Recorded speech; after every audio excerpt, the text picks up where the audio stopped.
Halo rekanan, bertemu lagi dengan saya Deli Tamunan di profil mereka. Ini berarti edisi yang keempat ya. Dan seperti biasa nih kita bakal ngobrol-ngobrol sama salah satu pelaku ekonomi kreatif.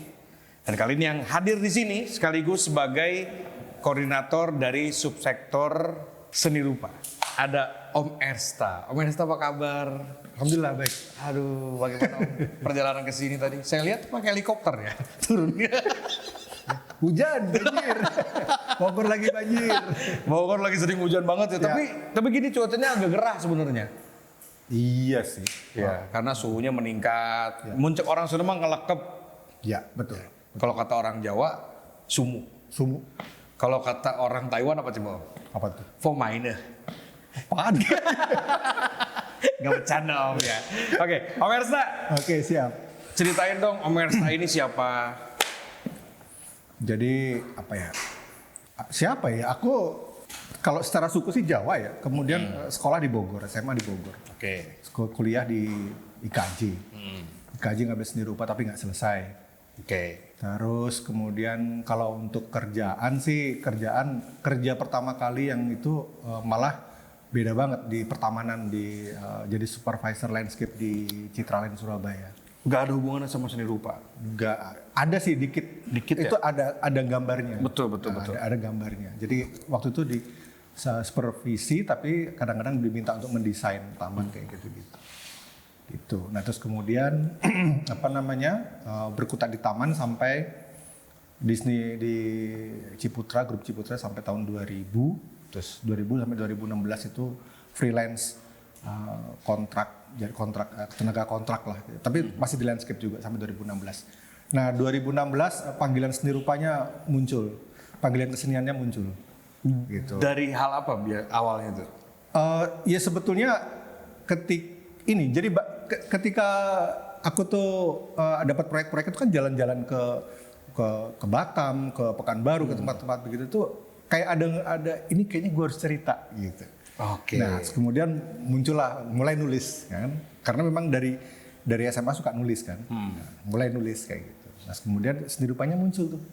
Bukannya kita melukis gitu. Sorry Om saya potong. Bukannya kita mulai nulis itu dari SD ya?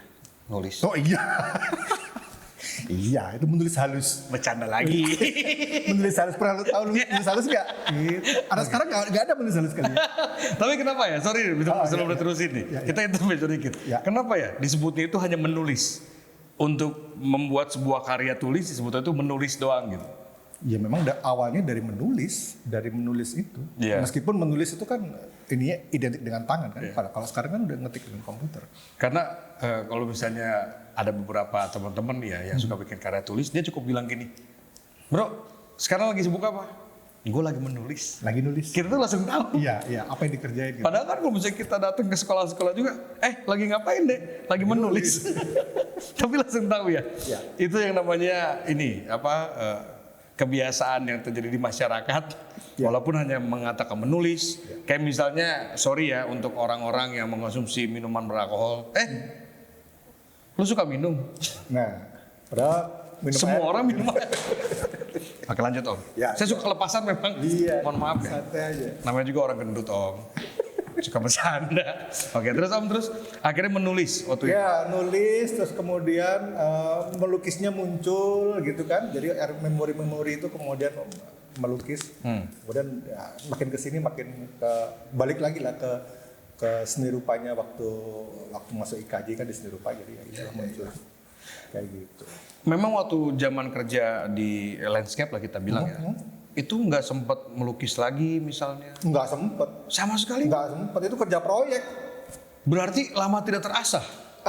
Sebetulnya iya ya, nggak terasa. Jadi passionnya itu bener-bener cuman kerja proyek aja, bikin RAB, desain taman kayak gitu-gitu. Terus kemudian ke kota-kota ini kayak gitu. Tapi kan tuh waktunya lama ya Om ya? Iya, 2000 sampai 2016. Nah itu dia tuh. Terus akhirnya mulai lagi melukis, habis menulis tuh? Iya menulis. Mulai muncul lagi. Ya muncul lagi. Passion yang melukisnya gitu. Sampai sekarang. Kagok Om waktu pertama ngelukis lagi Om? Kagok. Iya kagok banget. Apalagi kan ya mungkin aku boleh bercerita ya. Berangkatnya dari komunitas sketsa kan, Bogor Sketchers itu. Pas begitu baru pertama kali ikut teman-teman sketsa itu bikin proporsi, komposisi segala macam itu buset. Berantakan. Bikin menara ini loh, menara apa namanya? Katedral. Oh, katedral. Kirain. Katedral gitu. Itu yang kegedean lah, yang apalah gitu. Padahal cuma itu doang. Itu doang. Itu, mengalami ya, Oke? Fase itu mengalami. Jadi harus balik lagi, bikin komposisi, proporsi objek itu di apa namanya, di kertas segala macam itu harus belajar lagi. Meskipun tarikan garis ya nggak hilang lah. Nggak berubah lah ya. Karena memang sudah ininya. Itu berubah itu, belajar lagi. Menarik ya, sempat menjalani pekerjaan reguler, ya kan, dengan waktu yang lumayan lama, tapi balik lagi ke hal yang disukai dari masa muda, ya kan. Akhirnya terpilih menjadi koordinator dari salah satu subsektor seni rupa di Reka ini.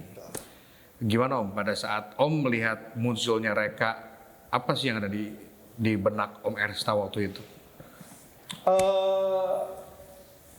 Emang karena sudah tinggal di Bogor lama ya, dari apa namanya, dari SMA. Jadi melihat apa namanya, dinamika kota itu ya, paham lah ya, meskipun sempat pulang ke Surabaya, terus kemudian balik lagi ke sini tahun 2000, aku lupa tahun berapa ya, balik ke sini ya. Sekitar tahun 2001 lah ya, balik lagi ke sini. Jadi sebenarnya di Surabaya dulu tinggal ya? Iya, setelah nggak menyelesaikan di IKJ itu kan kerja di Surabaya, kemudian ditarik ke sini ke proyek yang di Cibubur. Itulah mulai balik lagi ke sini. Nah, itu dinamikanya akhirnya kita tahu lah ya bahwa Bogor tuh kayak gini, seni rupanya tuh kayak gini. Dan dengan munculnya Reka itu aku rasa sih memang udah saatnya, apalagi pada waktu itu pemerintah kan tentang sektor ekonomi kreatif kan mulai diangkat ya, itu bagus banget sih. Walaupun kalau bicara tentang komunitas yang ada yang berkaitan sama ekonomi kreatif banyak banget, betul. Tapi memang tidak pernah ada satu forum lah yang mewakili para pelakunya gitu ya. Benar. Oke. Waktu dulu di Surabaya, Om ke Bandung juga nggak sih? Ke Bandung? Enggak. Ada lagunya Om. Ke Bandung. Surabaya. Bercanda ya Om. Oke. Akhirnya Om menjadi koordinator subsektor dari seni rupa. Iya. Apa Om yang akhirnya membedakan pada saat Om sudah tergabung di Forum Ekonomi Kreatif Reka ini sama belum tergabung di sini? Setelah tergabung sih akhirnya jadi lebih paham lah ya. Kalau dulu cuman berkomunitas ya dengan komunitas itu. Nah sekarang jadi lebih paham nih. Apa sih yang dibutuhkan di Bogor itu seperti apa? Bogor itu apa yang paling besar gitu, yang potensi Bogor itu apa yang besar? Ya, akhirnya kita paham potensi Bogor paling besar itu kuliner, kayak gitu kan. Nah seni rupa itu ya elah nyempil kecil gitu loh. Dan nggak ada suaranya. Ya itu akhirnya jadi paham lah bahwa di seni rupa itu meskipun aku jadi sini itu potensinya besar gitu. Bahwa pelukis bahkan kemarin tuh terakhir ada pelukisnya Bung Karno itu yang orang Belanda itu makamnya di sini. Terus kemudian kalau kita mau mundur lagi Raden Saleh itu mulai berkaryanya di sini gitu. Raden Saleh? Iya. Serius? Serius ya, makamnya di sini kan. Gitu. Jadi saya baru tahu sih. Itu Raden Saleh itu makamnya di sini, di Empang. Ternyata ya. Ya.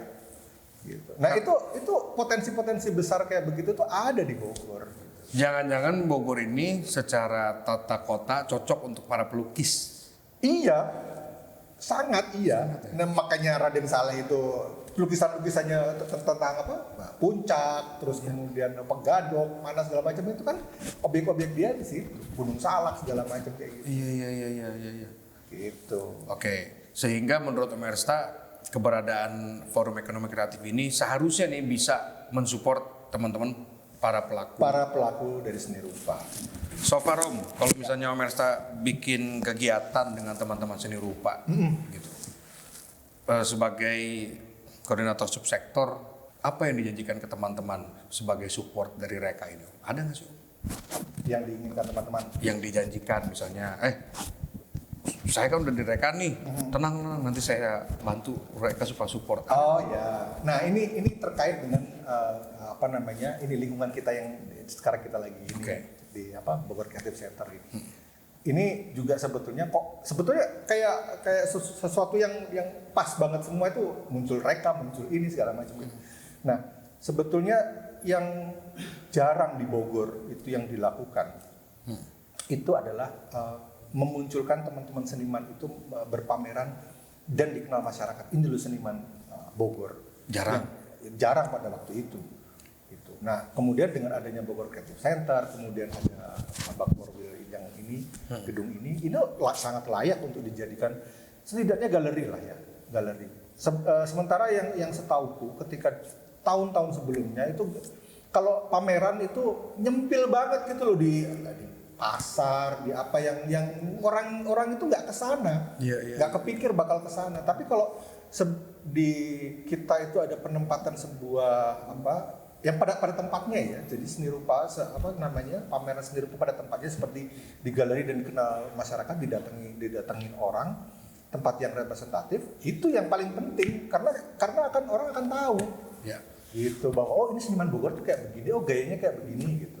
Bahkan ketika pernah ada pameran yang aku kurasin di balai kota itu, ada ini kritik membangun sih ke aku dari Pak Wakil. Dia bilang saya ngeliat pameran ini seperti ngeliat pameran di Bandung tahun 80-an gitu loh. Saya bilang, ini buset, ini berarti ketinggalan banget. itu antara bilang ketinggalan atau justru oke, karena sesuatu yang vintage kan bisa jadi sesuatu yang oke juga nih sekarang. Iya, itu kan bagi enggak, kalau bagi aku bagi Omerta. Iya, bagi itu kan jadi ketinggalan banget. Iya. Harus ada hal yang lebih maju. Dengan kalau kita ngelihat di Jogja, kita ngelihat di Jakarta segala macam, itu eranya beda gitu loh. Sehingga kalau menurut Omerta, keberadaan Reka ini membantu lah ya para pelaku seni rupa ini untuk bisa mengekspresikan. Setidaknya itu yang aku usahakan buat teman-teman lah. Iya. Kayak gitu. Mungkin kalau boleh aku bilang, teman-teman seni rupa ini kan terbiasa independen pada saat melakukan apapun gitu. Sedangkan kalau membuat pameran itu kan butuh dana. Ya. Kira-kira gimana cara pendanaan teman-teman di subsektor Om ini? Ini sebetulnya dilema ya. Teman-teman seni rupa itu kan mereka juga cari duit sih sebetulnya kan. Pendanaan dari mana gitu kan. Nah, sebetulnya yang kita inginkan itu adalah setidaknya ada tempat yang representatif. Misalkan kayak itu di mall.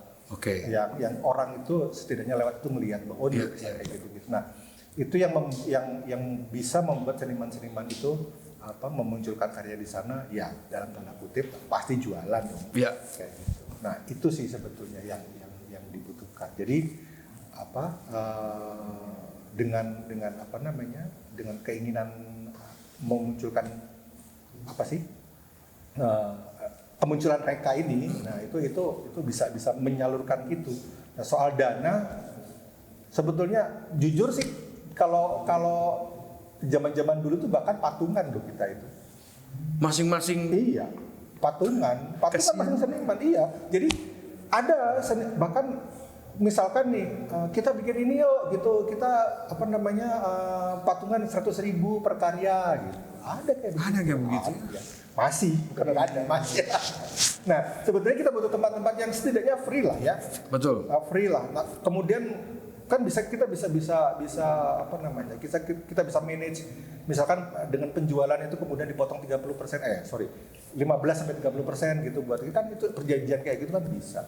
Jadi meringankan si para pelaku yang memamerkan karyanya ini. Betul. Dan sebetulnya seniman itu juga cukup struggle ya untuk menginikan. Bayangin aja beli kanvas, beli cat, beli itu kan tidak murah. Ya. Gitu loh. Bener sih ya. Mudah-mudahan sih keberadaan Reka ini bisa membantu mereka ya. Ya, menghubungkan sih ya, Menghubungkan, betul. connecting the dot kalau menurut aku sih ya. Connecting the door. Kalau kemarin salah satu teman kita bilangnya bridging. Bridging. Ya. Oh si ini, si siapa? Si Acun ya bilang. Terus dia pakai nanya gini lagi, lu tahu bridging nggak? Sombong banget. Nanya gua tahu apa enggak? Gue bilang, akhirnya gue jadi sombong balik kan. Gue kerja di radio tuh ada nama bridging, gue bilang. Ya, Ya kalau aku bilang itu connecting the dot dari titik-titik itu dihubungkan. Yang mengkoneksikan. Ya. Oke lah dengan gini Om, yang namanya seniman itu kan selalu ingin independen. Biasa. Ya.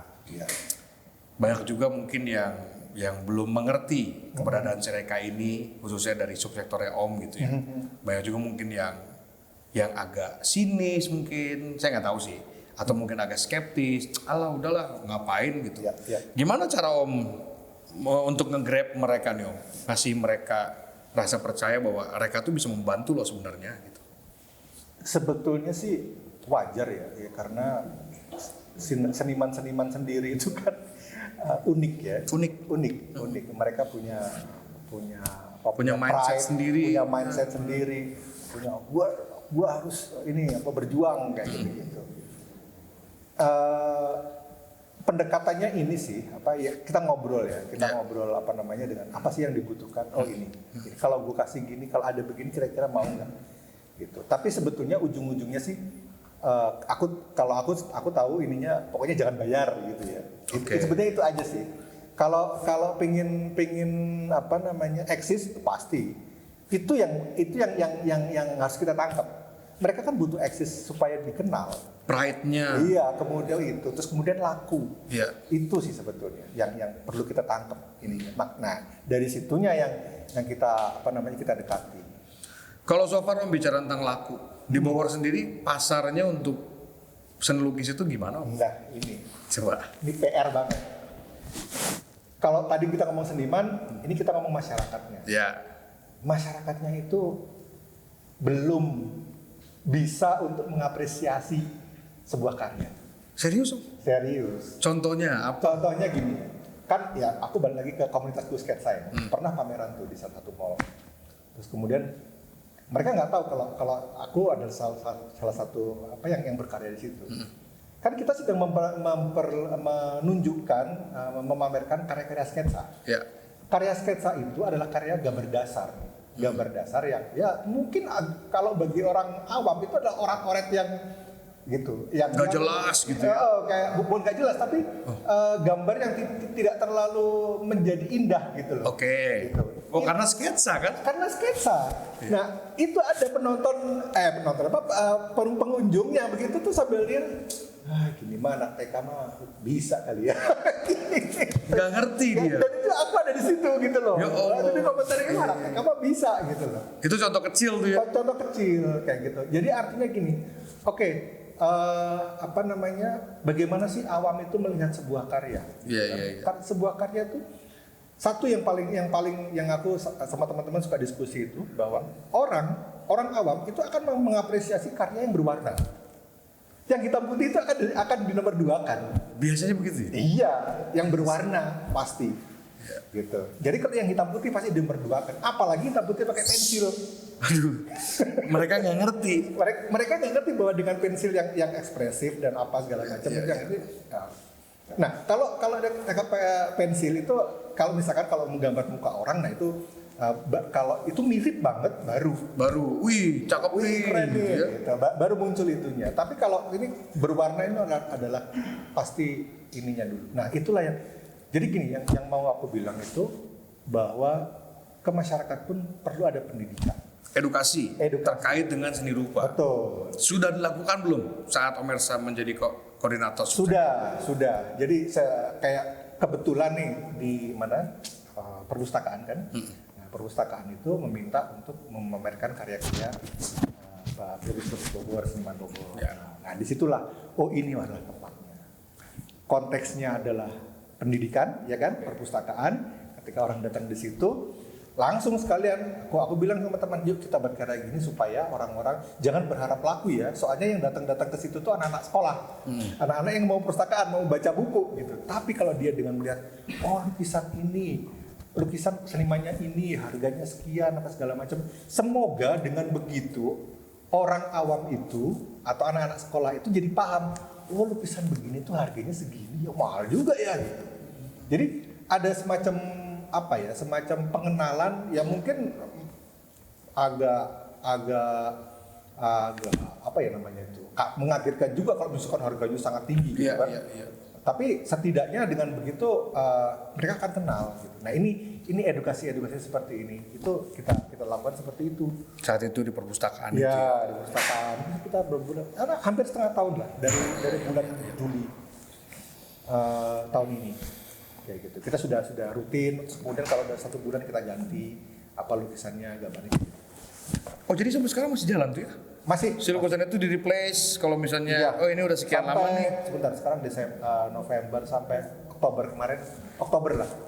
Terus kemudian kan kita konsentrasi ke galeri ya, jadi agak kurang ini. Iya. Nah itu dia tuh rekanan ya. Jadi memang edukasi terhadap seni rupa. Ya. Gitu. Sedang dilakukan. Saya aja kadang suka bingung. Saya pernah menghadiri sebuah acara lelang lukisan. Ya. Harganya tuh tinggi sekali. Ya. Tapi kalau misalnya orang yang paham, nggak peduli tuh di harga berapapun juga kan gitu ya. Banyak sih yang akhirnya berusaha mengedukasi masyarakat ya. Kayak beberapa sineas pun kan kayak kemarin bikin film tentang lukisan Raden Saleh. Oh iya. Itu kan tergambar sebenarnya kan. Kenapa sih si lukisan itu sampai dihargai sekian miliar gitu kan? Keren banget itu. Bagus ya Om ya? Iya. Senang sebagai pelakunya ya? Iya. Jadi itu kan kayak pemalsu lukisan segala macam. Iya benar. Ya meskipun tidak saklek itu ya, tapi namanya juga cerita ya, kita bisa bikin, tapi orang juga tahu ternyata lukisan bisa dipalsu juga gitu. Benar. Saya jadi ingat teman saya Om, dia ceritanya bilang gini, dia habis lihat pameran lukisan sketsa gitu, saya nggak tahu dia acaranya Om Esta bukan. Dia bilang gini, kok gue lihat sketsa nggak ketawa ya, kata orang-orang sketsa ketawa gitu. Itu mah sketsanya itu kali. Om, lanjut lagi Om. Siap. Jadi memang pemahaman terhadap masyarakat bahwa seni rupa ini menjadi sesuatu yang apa ya, layak untuk dihargai gitu ya. Itu harus sering dilakuin ya. Harus sering dilakuin. Salah satunya Om Elsa bikin yang di perpustakaan itu, Ya, memamerkan beberapa karya-karya teman-teman pelukis, kemudian apa namanya, ada harganya. Iya. Tentukan harganya. Jadi kalau misalnya mau beli boleh langsung di situ. Boleh, bisa langsung. Oh nanti si pihak perpustakaannya langsung mengkontak tuh ya. menghubungi. Iya. Nah itu kan salah satu bentuk kolaborasi nih Om. Iya. Dengan pihak perpustakaan Kota Bogor gitu ya. Ada nggak sih kegiatan-kegiatan dari subsektor Om Elsa sendiri yang dikolaborasikan lainnya? Kolaborasikan dengan siapa nih? Siapapun misalnya. Atau dengan subsektor lain? Oh sangat bisa. Kita sudah sering kegiatan-kegiatan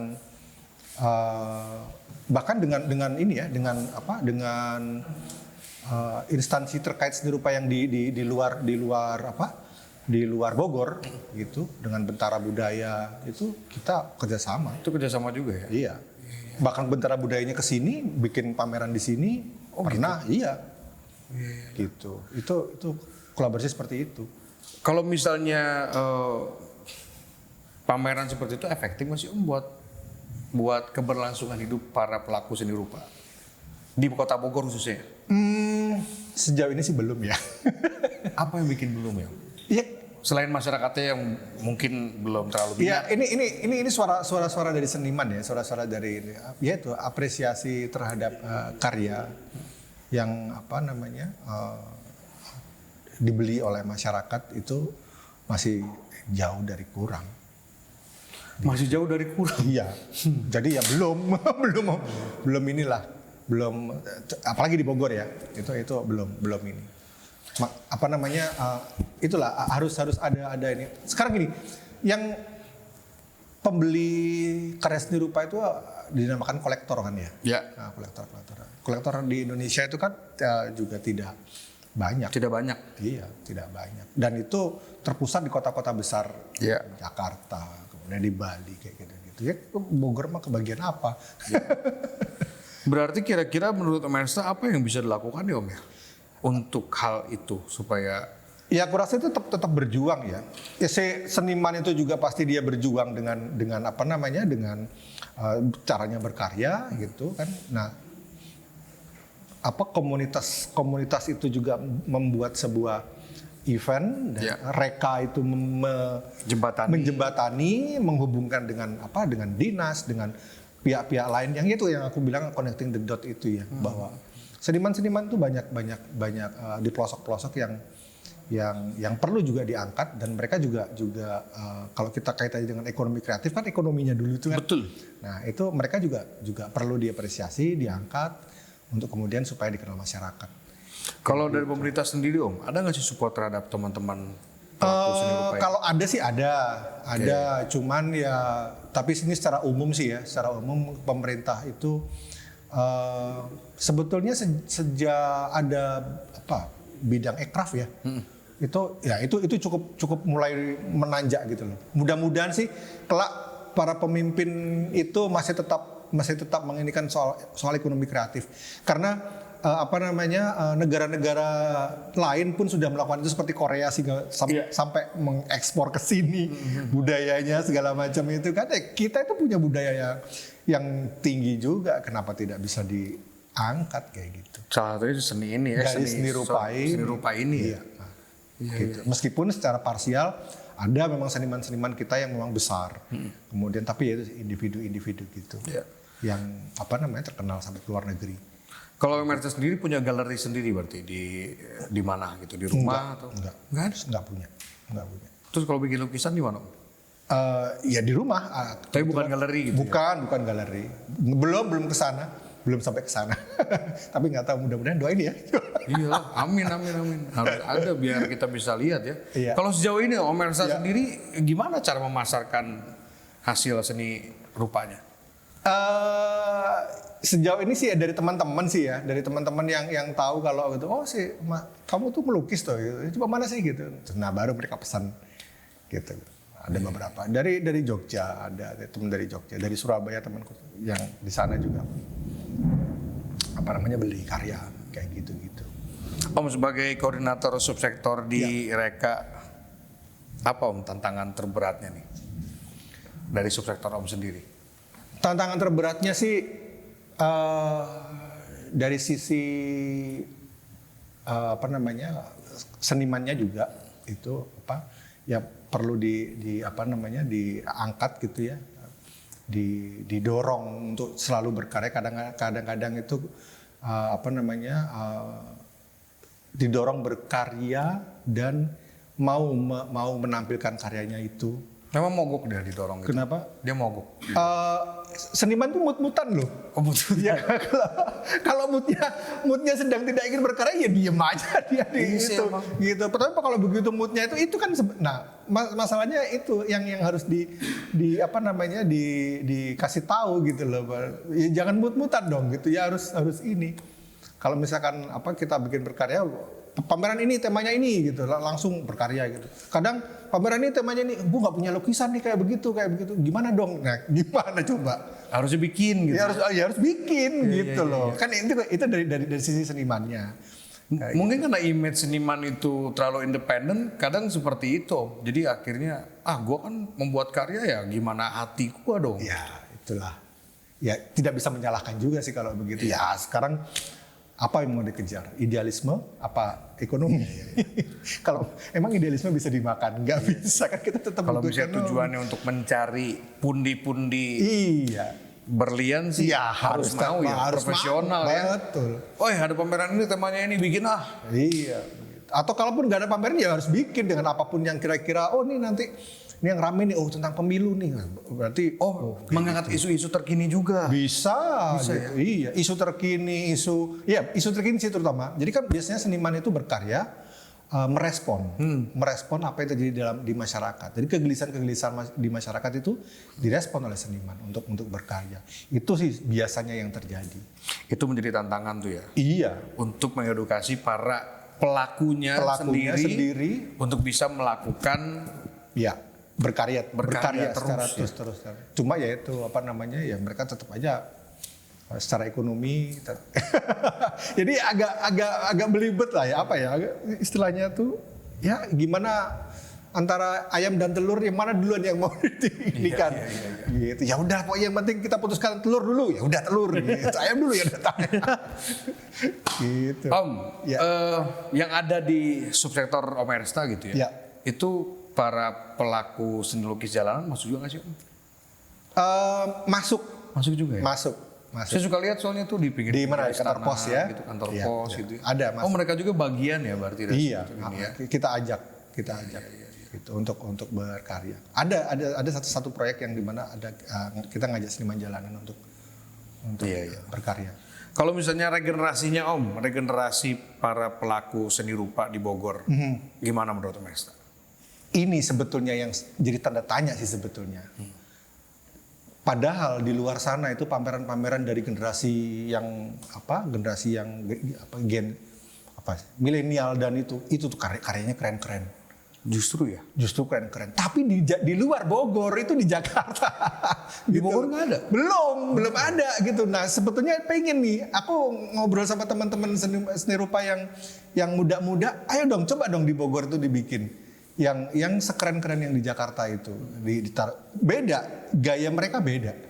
Gaya istilahnya kalau sekarang itu yang lagi ramai lagi diskusi itu kontemporer dan seni kontemporer ya. Jadi tapi itu jadi perdebatan, ada ininya, ada perdebatannya kayak gitu. Tapi itu sedang rame gitu loh. Jadi karya-karya kontemporer itu sedang rame dan itu Sedang digandrungi dan itu yang pelakunya adalah generasi milenial dan Gen Z nih yang ya ada yang masih kuliah yang segala macam itu aku lihat di IG-nya keren-keren dan colorful ya rata-rata.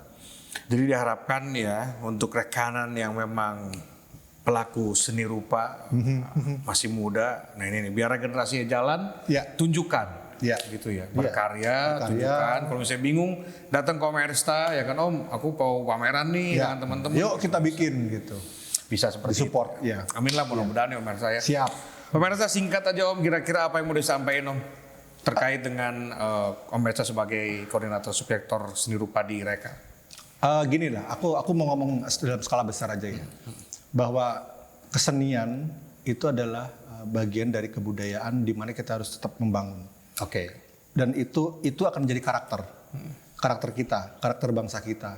Jadi lewat seni rupa, aku ke yang kecil, lewat seni rupa kita mendukung kebudayaan kita sendiri, jati diri kita sendiri, kita tunjukkan bahwa kita pertama dari kita, kemudian kota Bogor sendiri, kemudian ya kalau bisa mencapai ke Indonesia, kita tunjukkan lah kita ekspresikan lewat seni rupa. Nah, mulai dari diri kita, kota kecil, terus kemudian ke yang lebih luas. Setuju ya? Ya. Seni rupa ini menjadi salah satu yang mendorong budaya tetap terjaga. Betul, membangun karakter dengan lewat budaya. Baiklah Om Ersta, makasih banyak udah mampir di sini Om Ersta. Sama-sama. Sehat-sehat terus. Siap. Mudah-mudahan sukses terus buat teman-teman seni rupanya. Amin. Ditunggu program-program berikutnya dari subsektornya Om Ersta. Siap. Biar nanti kita tayangkan juga di YouTube channel kita. Asik ya. Baiklah kalau gitu rekanan. Sampai di sini dulu obrolan saya bersama Om Ersta dari koordinator subsektor seni rupa di Reka Kota Bogor. Kita ketemu lagi di episode berikutnya. Saya Deli Tambunan, salam.